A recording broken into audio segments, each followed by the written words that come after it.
Ku datang dengan syukurku, membawa kerinduanku. Yesus, ingin ku menyenangkanmu.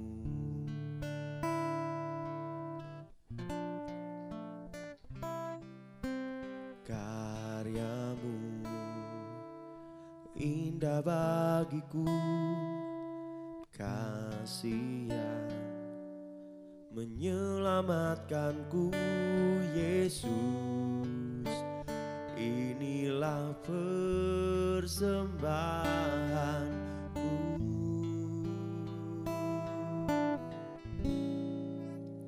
Ku membawa hatiku,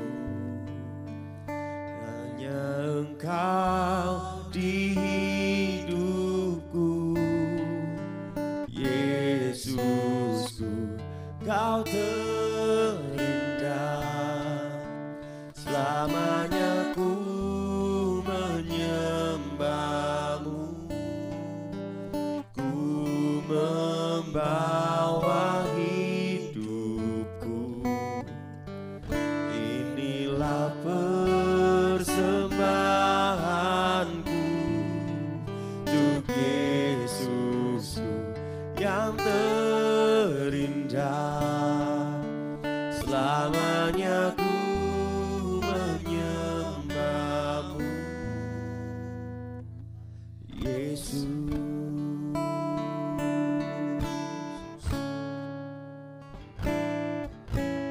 ku datang dengan syukurku, membawa kerinduanku.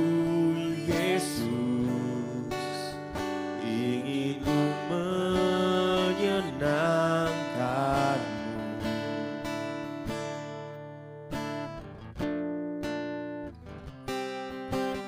Karyamu indah bagiku, kasih yang menyelamatkanku. Yesus,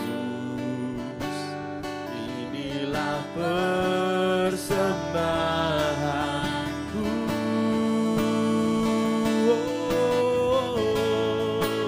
Ku membawa hatiku, hanya Engkau di hidupku. Yesusku, Kau terindah, selamanya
hanya Engkau di hidupku. Yesusku, Kau terindah. Selamanya ku menyembahmu, ku membawa hidupku. Inilah persembahanku untuk Yesusku yang terindah. Selamanya ku menyembahmu, Yesus. Oh, ku membawa hatiku, hanya Engkau di hidupku. Yesusku yang terindah. Selamanya ku menyembahmu, ku membawa hidup. Inilah persembahanku untuk Yesusku yang terindah. Selamanya ku menyembahmu untuk Yesusku yang terindah. Selamanya ku menyembahmu untuk Yesusku yang terindah.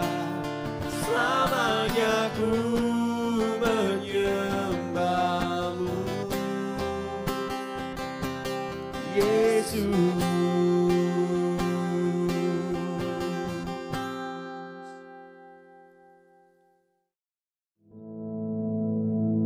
Our Father, which art in heaven, hallowed be thy name. Thy kingdom come, thy will be done in earth as it is in heaven. Give us this day our daily bread, and forgive us our debts, as we forgive our debtors.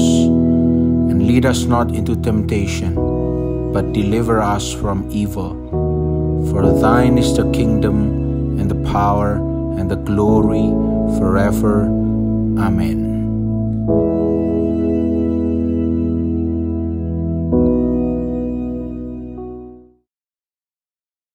Selamat pagi, saudara-saudara yang kasih dalam Tuhan.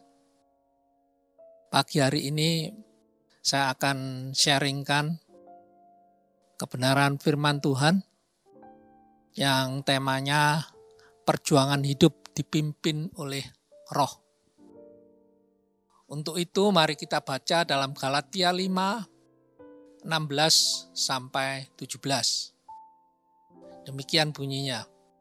Maksudku, hiduplah oleh Roh, maka kamu tidak akan menuruti keinginan daging. Sebab keinginan daging berlawanan dengan keinginan Roh, dan keinginan Roh berlawanan dengan keinginan daging. Karena keduanya bertentangan, sehingga kamu setiap kali tidak melakukan apa yang kamu kehendaki. Demikianlah Bapak Ibu sekalian ya, nasihat dari Rasul Paulus bagi jemaat di Galatia untuk senantiasa taat pada Allah, karena memang perintah Tuhan, hiduplah oleh Roh, yang artinya hiduplah di bawah pimpinan Roh Kudus.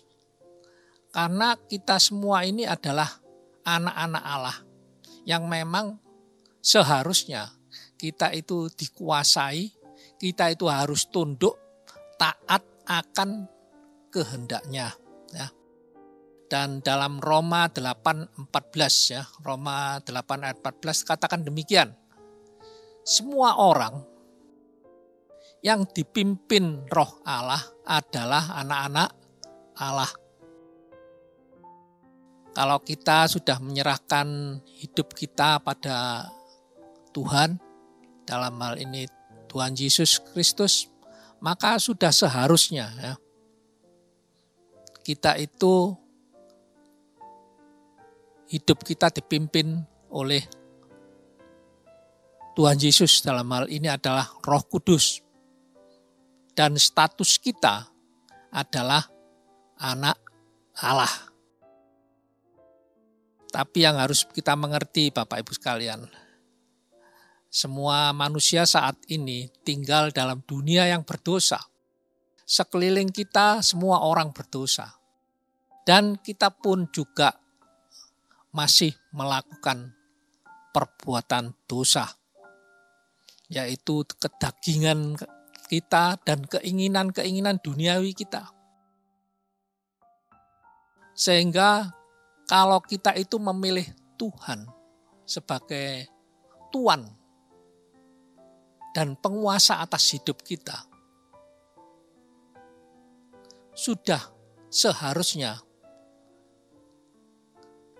yang mana status kita yang asalnya manusia berdosa sekarang menjadi anak-anak Allah, yaitu manusia baru, seharusnya juga ikut berubah. Bukan hanya berubah statusnya, tapi hidup kita pun juga harus berubah. Ya, dalam hal ini adalah karakter kita. Harus sama dengan karakter Bapak kita. Dan ini bukan hal yang mudah Bapak Ibu sekalian. Ya. Bukan hanya sekedar ikut kateksasi, dibaptis, lalu semuanya beres ya. Tidak demikian. Karena manusia itu punya yang namanya free will. Manusia punya kehendak bebas. Manusia bisa melakukan menurut apa yang diinginkan atau menurut kehendak dari Allah.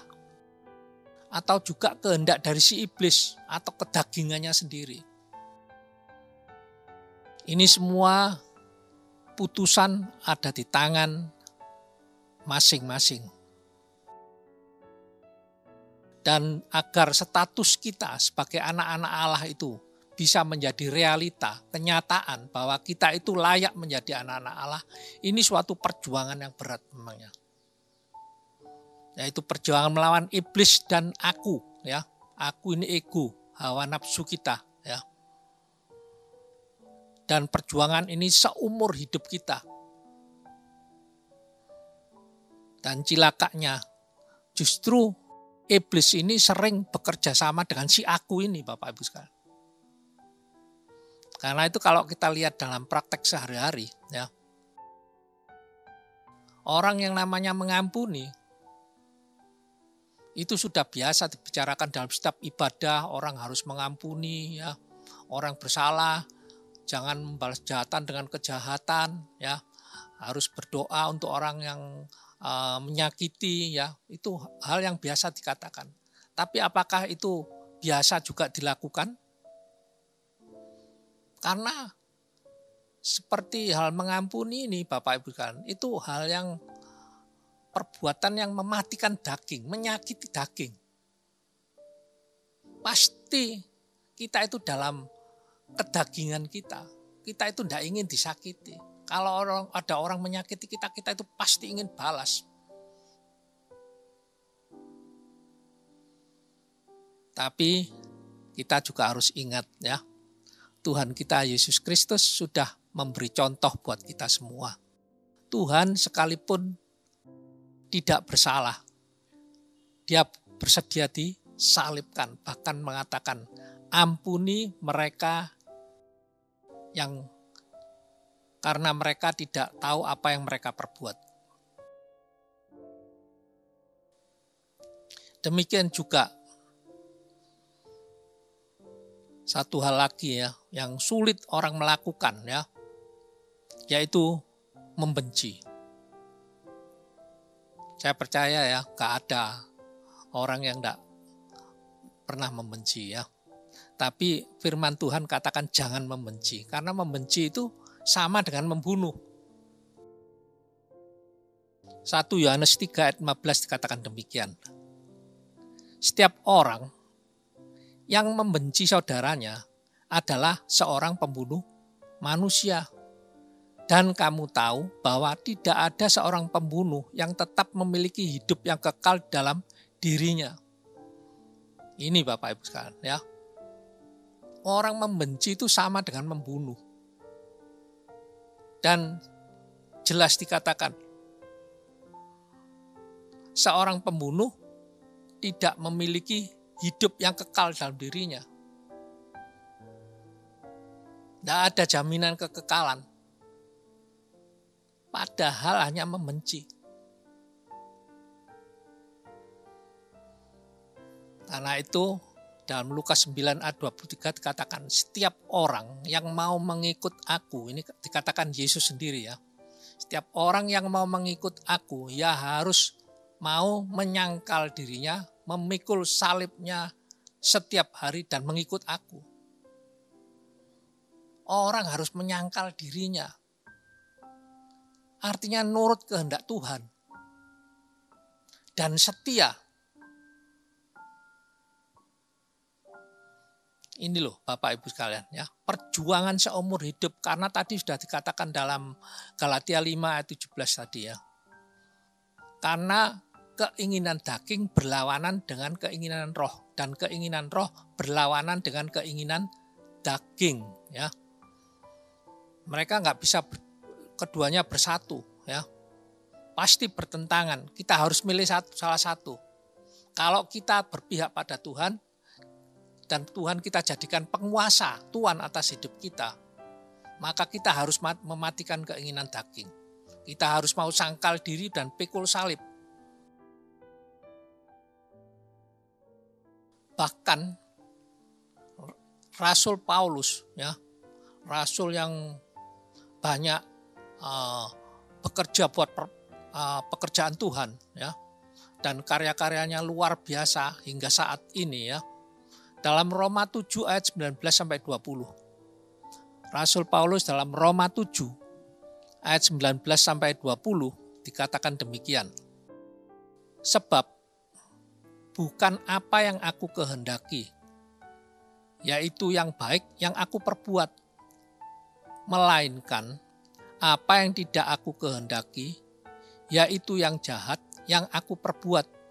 Jadi jika aku berbuat apa yang tidak aku kehendaki, maka bukan aku yang memperbuatnya, tetapi dosa yang di dalam aku. Ya. Ini perjuangan Rasul Paulus melawan perbuatan daging. Bagaimanapun juga kita tinggal di dunia Bapak Ibu kan ya.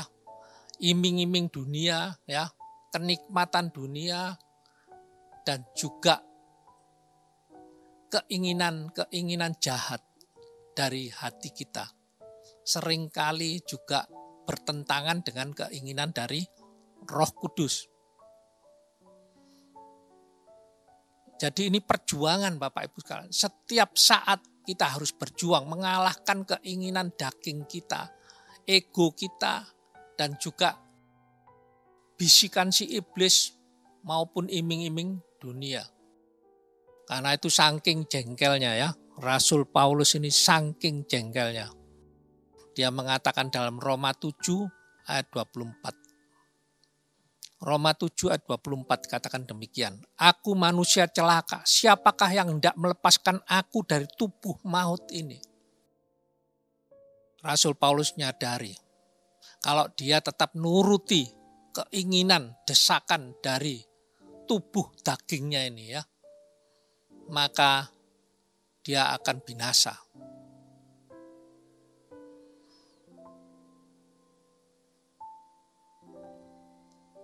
Karena manusia itu sesungguhnya punya yang namanya kehendak bebas atau free will. Mau pilih jalan mana ya. Tuhan tidak menjadikan manusia itu sebagai robot. Tapi manusia bisa memilih mana yang terbaik bagi dirinya. Mau pilih jalan yang lebar atau milih jalan yang sempit. Jalan yang lebar, senang-senang dulu, bersakit-sakit kemudian. Jalan yang sempit, bersakit-sakit dulu, bersenang-senang kemudian selama-lamanya di surga. Mau pilih yang mana? Dan dalam kitab Wahyu pun juga sudah dinubuatkan. Yang jahat akan semakin jahat, yang kudus semakin kudus, ya. Ini harus kita sadari betul Bapak Ibu sekalian, ya, supaya mumpung kita yang masih diberi kesempatan hidup ini tidak salah pilih, ya. Kita tetap berjuang, ya. Supaya kita tetap jadi pelaku firman. Yesus sendiri kita tahu, ya. Tuhan Yesus ketika di dunia, dia 100% manusia, 100% Allah. Tapi Yesus juga memberikan teladan. Dia rela menderita, dianiaya, dicambuk sampai disalibkan sampai mati. Ya. Padahal Tuhan Yesus itu nggak salah. Ya. Dia tidak bersalah, tidak berdosa. Dan kalau Tuhan mau, ya, kalau dia nuruti keinginan dagingnya, ya, karena itu waktu di Taman Getsemani sebelum penyaliban, Tuhan Yesus itu berdoa sama Bapaknya. Kalau boleh, cawan ini lalu daripadaku. Kalau boleh, cawan ini lalu daripadaku. Tapi jangan kehendakku, tapi kehendakmu yang jadi. Sehingga Tuhan Yesus memilih untuk taat, ya, pada Bapaknya. Karena itu Bapak Ibu sekalian, kalau kita juga mau taat akan kebenaran firman, ya, mestinya yang kita lakukan dalam hidup kita sehari-hari ya sesuai firman.